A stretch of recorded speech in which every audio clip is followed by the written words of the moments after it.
Mbote Nabino Nyoso, ba fidèle ya Genor TV, ba commentateur Nyoso ya ba émission Nabiso. Mbote Nabino, bandeko Nyoso ba like ba emaka ba partage ba lien ya émission Nabiso.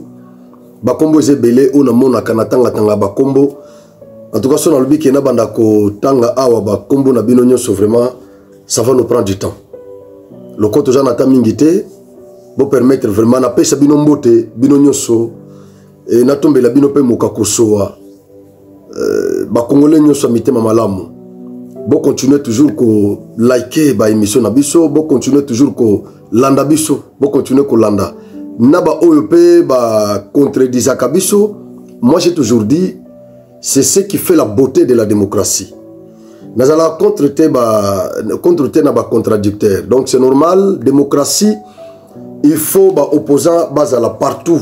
Jamais n'a qu'à tenir émission awa du début jusqu'à la fin. Batunu so babeta na kama maboko non. C'est que wana tanga moko na omona ngo suspect.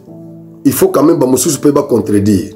Il faut ba mususu ba attaquer, ba analyse na ngai, ça c'est ce qui fait la beauté de la démocratie. En tout cas, j'aime ça et je l'applaudis. Mais ce que je n'aime pas, ce sont des insultes. Pour les insultes, ils ont des armes faibles. Mais ils ont des armes en tout cas, de Franck. Pour cette fois-ci, je m'inscris en faux. N'analyse au sali, n'atteins waouh. C'est la démocratie qui a gagné. Voilà. Je suis un légaliste, j'aime que ça soit comme ça. Dans le lobby, je peux avancer, argument, contredire yangai. Tant que je une émission, je peux répondre, tout comme je peux répondre sur place. Je l'ai toujours fait. Alors, parce que je estime que l'émission 40, 50, 30 minutes. En tout cas, je vous félicite. Voilà, merci beaucoup. Changement de constitution, changement de constitution, changement de constitution. Changement de constitution. Ils ont divisé les opposants. Les opposants, Moussoussou, baza pour. Moussoussou, baza contre. Et diviser le peuple congolais. Une frange est congolais, est pour. Une autre frange est contre. Et diviser la société civile. Et une partie de la société civile baza pour. Une autre partie baza contre. Et diviser l'église. L'église Moussoussou baza pour. Et une autre partie est contre. Sikoyo, ce sont des professeurs, des scientifiques qui sont maintenant divisés par cette initiative. Je l'ai dit au départ, c'est ça la beauté de la démocratie. C'est ça vraiment la beauté de la démocratie. Voilà pourquoi on a banalise j'étais toujours équilibré. Nazalaka na éducation ko finga kate parce que mututel a contredire opinion nangai ou bien contredire opinion. Il y a l'idée de soutenir, alors il faut insulter, il faut attaquer. Non. Vous ne me trouverez jamais dans ça. Moi, je suis là, ce qui me doit contredire. Chef de l'État, Bishop toujours un argument. Tu y a un argument. Ceux qui sont d'accord. Tu beti mabogo, tu es dans une zelamoko, bisonyoso. C'est ça la démocratie. Donc, si tu développes vraiment l'esprit, je crois que Congo et que Liboso. Mais ceux qui ont linga opposition, ceux qui ont opposition, yo lingi kaka ngai na va na plateau na loba kaka o yo lingi. Non. D'après toi, futa kanga pete ndeko na ngai.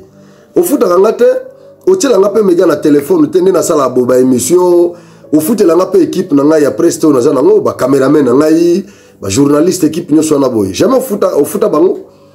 Alors ko nga en otage. On a évité à politicien yo au kanganga notage non a olobi mabe fala que le baboye te yo avancer argument na yo contredire yangai to avancer. Cette fois-ci c'est le corps professoral qui est divisé, qui est vraiment divisé. Association congolaise des droits constitutionnels et sangisi ba professeur ba scientifique. Scientifique, professeur, enseignant, il y a droit constitutionnel. Sali pe mo structure na bango. Je crois que cette structure déjà existant. Moi, quand la basala na bango existera déjà. C'est quoi babini na silence na bango parce que discussion na minute oyo eza ko toucher discipline o bango baza ba spécialiste o bango batangi saka bazo benga bango ba expert en droit constitutionnel. Siko débat na minute oyo eza etali droit wana. Débat na minute oyo eza na ordre constitutionnel. Débat na minute oyo eza na loi constitutionnelle. Alors babino toko kanga mino côté malgré que tobanda ko seulement ba déclaration par-ci par-là, mais pour le moment nous devons maintenant au nom de notre association congolaise de droit constitutionnel faire une déclaration to la qui sa position na biso. Est-ce que c'est que le chef de l'État veut faire est une infraction ou c'est légal? Nous devons nous prononcer. Est-ce que ce que nous enseignons aux universités est contraire à l'initiative prise par le chef de l'État ou est contraire? Voilà, parce que c'était ça vraiment notre souhait que tout le monde a bango, constitutionnaliste ou anabo, ça l'appelle déclaration. Ils ont fait une déclaration allant dans le sens de soutenir l'initiative du chef de l'État. Surtout quand le chef de l'État promettre à l'OBI que l'année prochaine, à créer une commission pluridisciplinaire. Bango va s'inviter dans le débat. Va féliciter le chef de l'État pour l'initiative wana. Et ils ont dit qu'ils sont des experts à la matière. Et ils connaissent bien l'histoire de notre constitution en vigueur. Baïbi histoire nango nengeni ni constitution oyo ezala qui légiférer tout ça. Ils connaissent bien l'histoire parce que bazaba expert. Alors ils se sont invités au débat. Babi, nous connaissons l'histoire de cette constitution. Le chef de l'État a lobby à mettre en place une commission. Nous sommes là, des experts. Nous voulons faire partie de cette commission-là. Ouais, pour donner notre avis et doter à la nation une constitution purement congolaise, basée sur nos réalités culturelles, sur notre sociologie. C'est cette constitution-là dont les Congolais ont besoin. Awasiko Yunaïl Bino. N'a pas la lecture moko comparative. Il y a la constitution, le cas, na oyabiso oyo. Vous allez comprendre, et n'a pas affiché tableau wana, je crois n'a pas affiché yango, Bogota nango bino moko. Bogota nango bino moko. Parce qu'il y en a qui ne comprennent pas pourquoi nous attaquons certaines dispositions dans cette constitution. Ils ne comprennent pas, ils pensent que nous sommes en train de badiner, soit parce que nous voulons éterniser Tshisekedi au pouvoir. Nous ne sommes pas là-bas. Moutuloko Angaï, naza parmi, nakolo bateke naza mutaliboso. Non. Je suis parmi, bato babana kobuna banda kala pour un changement de la constitution. J'ai toujours soutenu cette lutte-là. Il n'y a aucune 4e république. Et le Losoki, Félix Alobi, il est prêt. Il y a qu'à changer la constitution pour qu'il y ait une 4e république. Moi, ça ne me dérange pas. Parce que ça a été toujours ma lutte. Bato balanda lananga et tout ça, je crois que Bayebi Makamu Nazoloba. Si vous avez un génor TV, vous avez un parmi bateau, baborda, ba question belé à constitution. Il y a constitution nabiso tout ça. Nazoti que la binona nous m'attend, bolanda déclaration à professeur. Comme ça, nakozonga na banalise nangai parce que baza divisé. Nakozonga na banalise na ibisabino banani o baza d'accord. Merci beaucoup. Déclaration de l'Association congolaise de droit constitutionnel. L'Association congolaise de droit constitutionnel, ACDC en sigle, suit avec intérêt le débat qui se déroule actuellement au pays autour de la révision ou du changement de la Constitution du 18 février 2006, telle que modifiée par la loi numéro 11/002 du 20 janvier 2011 portant révision de certains articles de la Constitution. Elle note que ce débat fait suite à l'idée lancée à ce sujet par Monsieur le Président de la République le 23 octobre 2024 à Kisangani, réitéré le 16 novembre 2024 à Lubumbashi, puis le 26 novembre 2024 à Kalemi. Depuis lors, des réactions en tout genre, des interprétations de tous ordres et des positions de tous bords ont été exprimées, jetant plus de troubles que de lumière dans l'esprit de la population. L'Association congolaise de droit constitutionnel salue la démarche du chef de l'État qui a annoncé que, préalablement à toute initiative institutionnelle, il convoquera l'année prochaine une commission multidisciplinaire d'experts qui l'éclairera sur le sujet et sur la conduite à tenir pour le grand bien du peuple congolais. L'Association congolaise de droit constitutionnel tient à souligner que, forte de l'expérience de ses membres dans l'enseignement et la pratique du droit constitutionnel, elle connaît l'histoire constitutionnelle du pays, ses textes et son vécu. Elle connaît particulièrement l'origine de la Constitution du 18 février 2006, ses rédacteurs, son contenu, son pouvoir constituant et les mécanismes prévus. Je crois Bolandi, déclaration de l'Association congolaise de droit constitutionnel.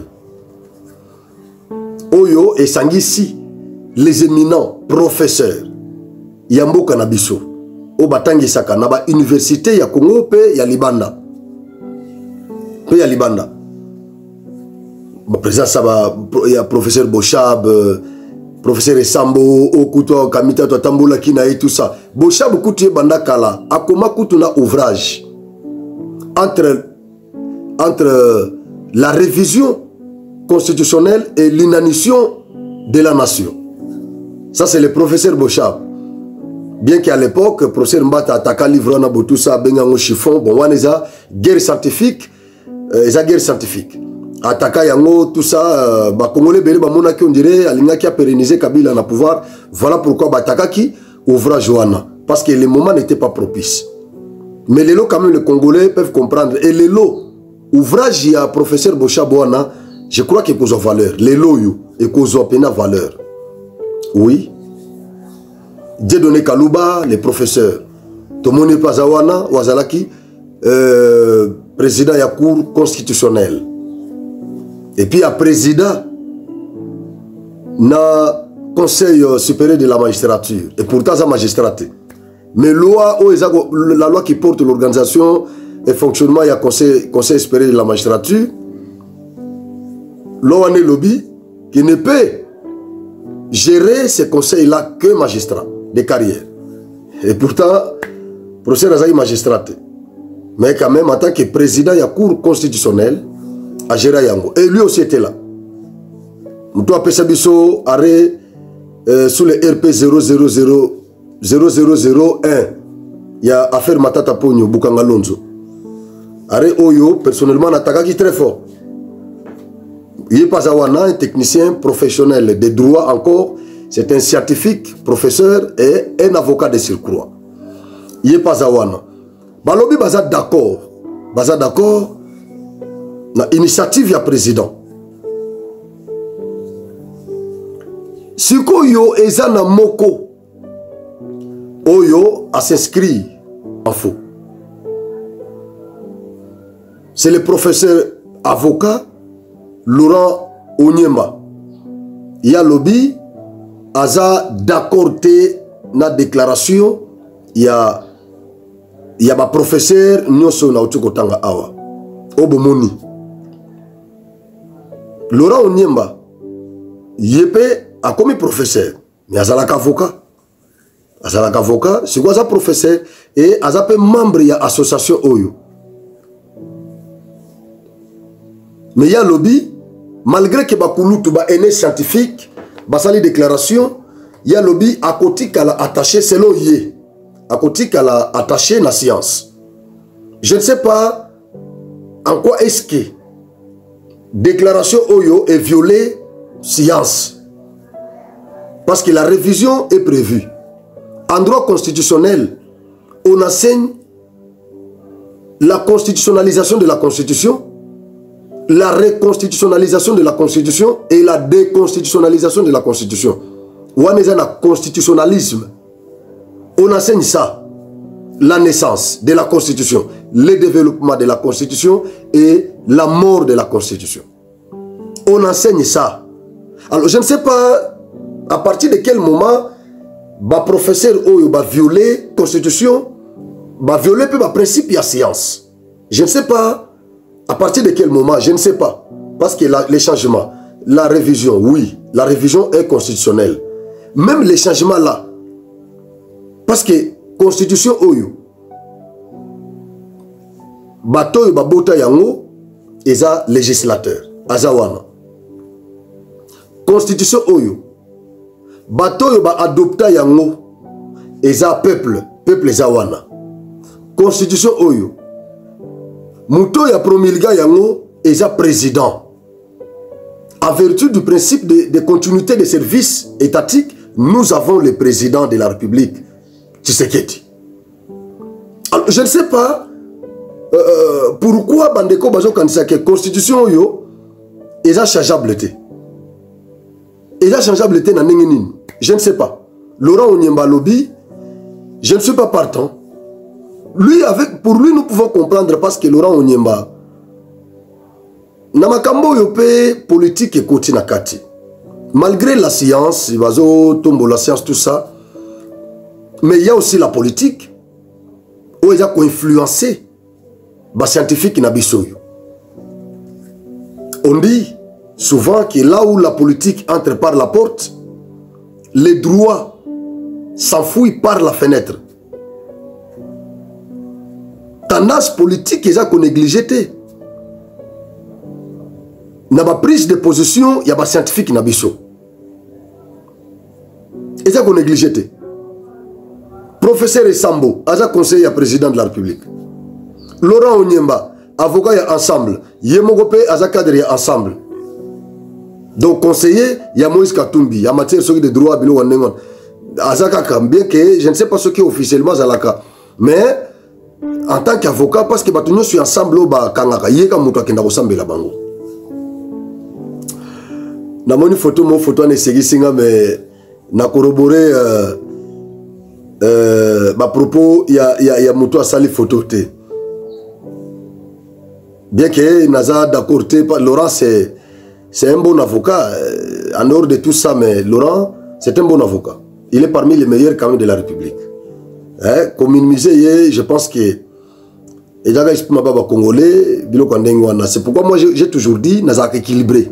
C'est pas parce que Laurent Onyemba qui na ngambo mususu qui na kolo na communiser non. Onyemba, c'est un garçon très courageux, très courageux, très courageux. Tokoli na bango na balabala moko. Tokoli na balabala moko na matonge na bolia. Na bolia. Biso za na 42, bango bazaki je crois na 39, bango bazaki na 39, biso na 42. Donc c'est un garçon très courageux. Alors je ne peux pas dire que le Laza contre changement de constitution n'a commis avocat Yamabé. Non, non, non, non. C'est pas ça. Alors, Onyemba à s'inscrire en faux. Même contre Maître Naye, Dieu donné Kalouba. Kalouba Maître Naye. Encadré Naye. À s'inscrire en faux. Alors, Bibinobo Kenenga la Zakurate. Boza ba aîné scientifique, mais na boyi. C'est la démocratie, c'est normal. C'est normal. C'est comme pourquoi nous nous attaquons cette histoire. Pourquoi nous attaquons cette histoire? Pourquoi nous attaquons cette histoire? Je vous ai dit que Nakosa la lecture moko comparative et Nazako affiché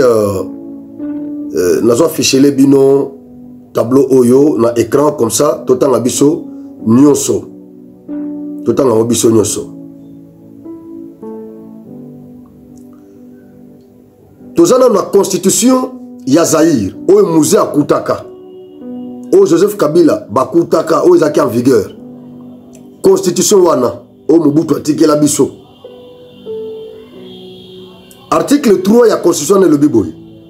Les sols et les sous-sols zaïrois ainsi que leurs produits naturels appartiennent à l'État. Ça, c'est la loi Bakajika. Otozo bundanango pona kozongisa disposition oyo na nouvelle constitution. Yoka siko constitution ya AFDEL. Accord ya Lemera. Oyo Mouza yaka nango na sac. Tango zu pouvoir à supprimer constitution ya Mobutu. Oyo Kutaki, oyo bana kolobaki les sols et les sous-sols zaïrois ainsi que leurs produits naturels appartiennent à l'État. Constitution waneye balongole disposition na ba changer yango. Balobinin. Article 2, il y a accord de l'Emera.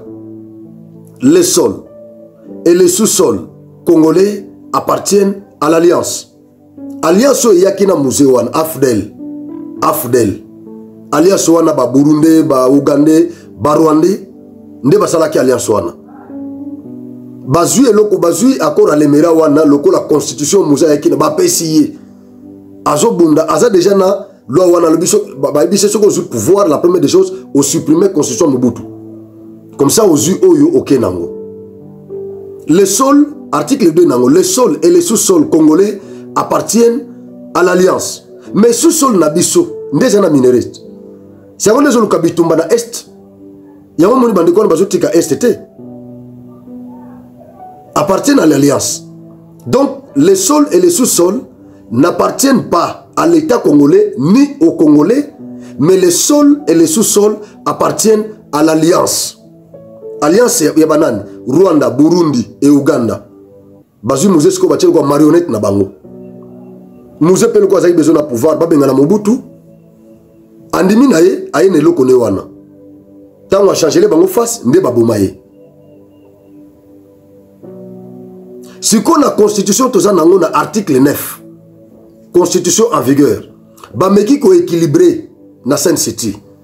L'État exerce une souveraineté permanente, notamment sur les sols et les sous-sols. Pourquoi bazongi l'article 3 il y a constitution à Zaïrité? Mais koto bapesi l'État une certaine souveraineté permanente sur les sols et les sous-sols. C'est comme un gérant. C'est comme un mandataire. C'est comme un mandataire. Bapesio procuration qui doit agir. Lui, tu n'as pas l'article où il faut soutenir bango. Il faut que Tshisekedi a respecté l'article comme Kabila l'avait fait.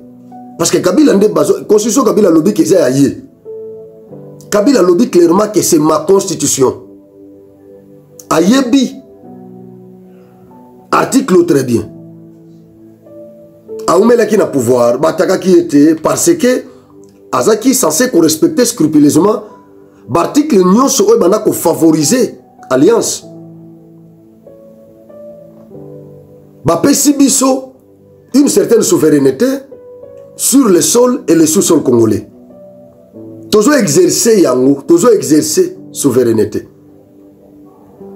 C'est comme quelqu'un qui a les ouzous et les fructus, mais qui n'a pas la bouzous. Donc, tu as le droit d'exploiter, le droit de manger les fruits, mais tu n'as pas le droit de disposition. C'est ça le problème. L'État congolais n'a pas le droit de disposition. L'État congolais n'a que le droit d'exploitation et de jouissance.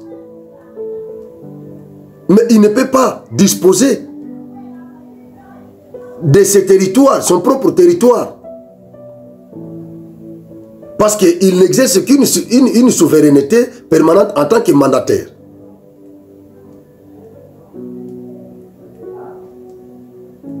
Na constitution oyo. Voilà pourquoi lutte na biso ezali na nouvelle constitution tokozonga na article 3. Article 3 oyo. Il y a constitution zaïre. Loi Bakajika. Les sols et les sous-sols zaïrois ainsi que leurs produits naturels appartiennent à l'État. Pourquoi éviter yango? Pourquoi sous-sol na sol na biso baboy kopesa yango na l'état lokola accord ya lemera o muza yaki nango o muza geraki nango epesaki sol na sous-sol na alliance constitution ya ba belligérant oyo ba équilibré batie l'état comme gérant lokola mandataire qui a les droits d'exploitation de jouissance mais qui n'a pas le droit de disposition. Article 4 il y a constitution Mobutu ya Kalawana.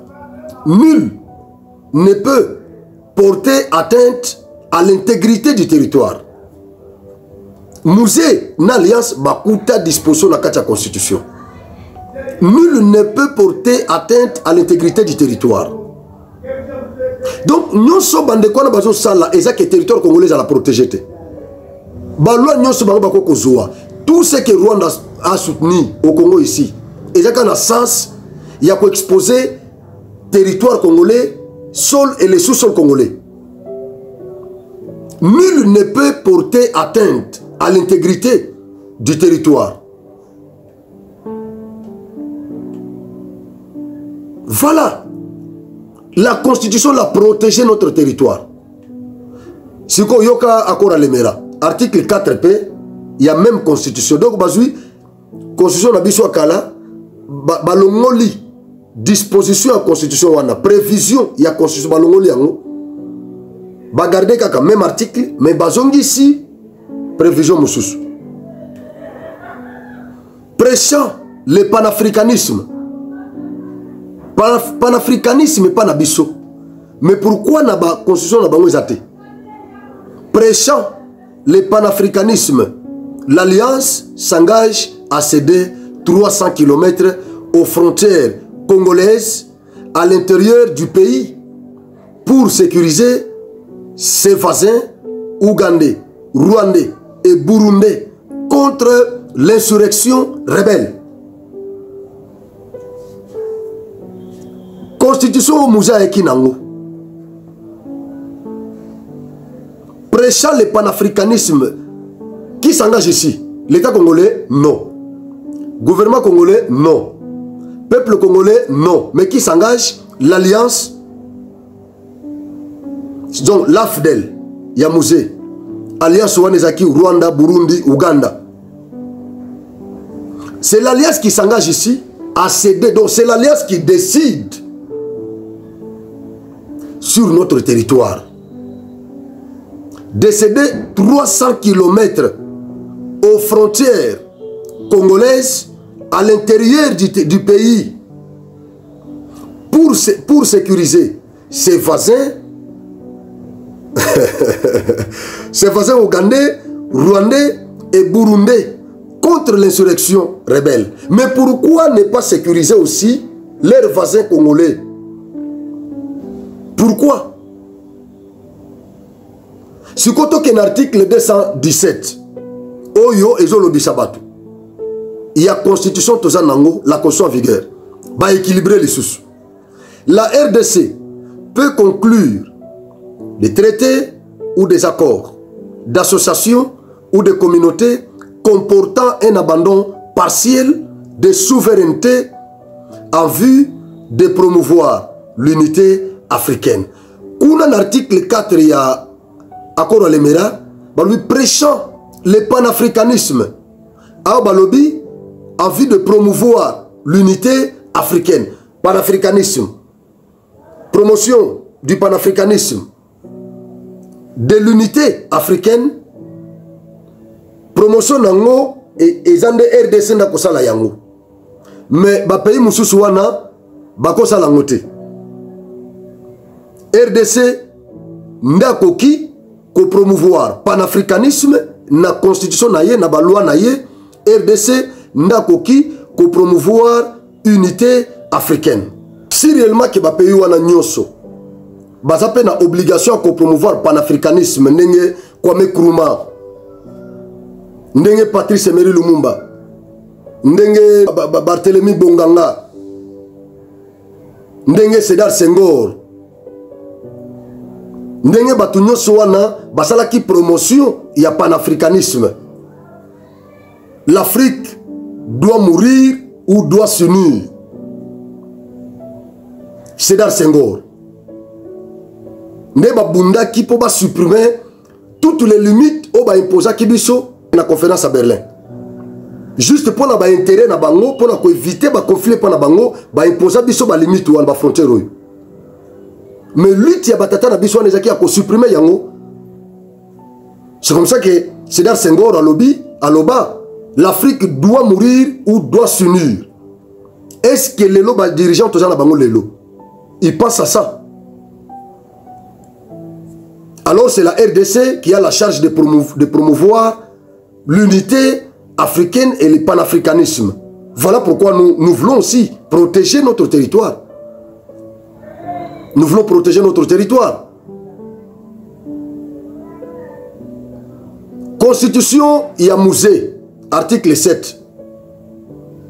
Constitution Wana Oyeuta na Rwanda, Akora Lemera, et Lobiboy. La nationalité congolaise sera accordée collectivement aux camarades Banyamulenge et aux autres populations d'origine rwandaise établies au pays avant la date de l'indépendance de notre pays, le 30 juin 1960. Biloko na lobaloba kanguti na yeli bino tableau oyo po bande kumimba tunanga ba question tout ça bazongi sanga na ba konso kala yango mona yeli bino tableau oyo. La nationalité congolaise sera accordée collectivement aux camarades Banyamulenge et aux autres populations d'origine rwandaise établies au pays avant la date de l'indépendance de notre pays, le 30 juin 1960. Mobutu abotola bango nationalité. Mais accord Oyo, et la bango nationalité, constitution Mouza Yakanango. Et la bande quoi nationalité,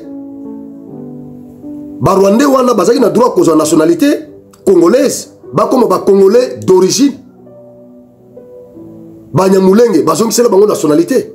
Et y a qui déjà na poche ya musée azo na ona ba sac na ye.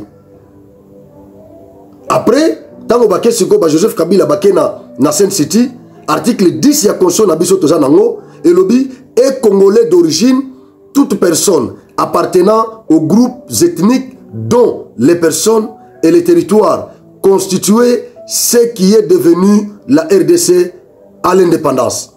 C'est la même chose, oui. Mais va changer qu'en français. Va changer qu'en français, c'est la même chose.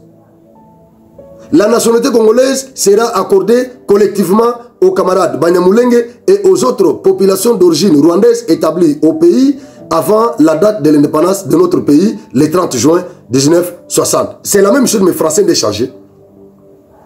Et congolais d'origine, toute personne appartenant aux groupes ethniques, dont Banyamulenge, Bazana Kati, les autres populations d'origine rwandaise, Bazana Kati, ethniques dont les personnes et les territoires constituaient ce qui est devenu la RDC à l'indépendance.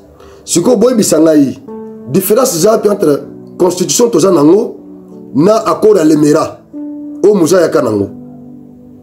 Différence c'est Zawapi.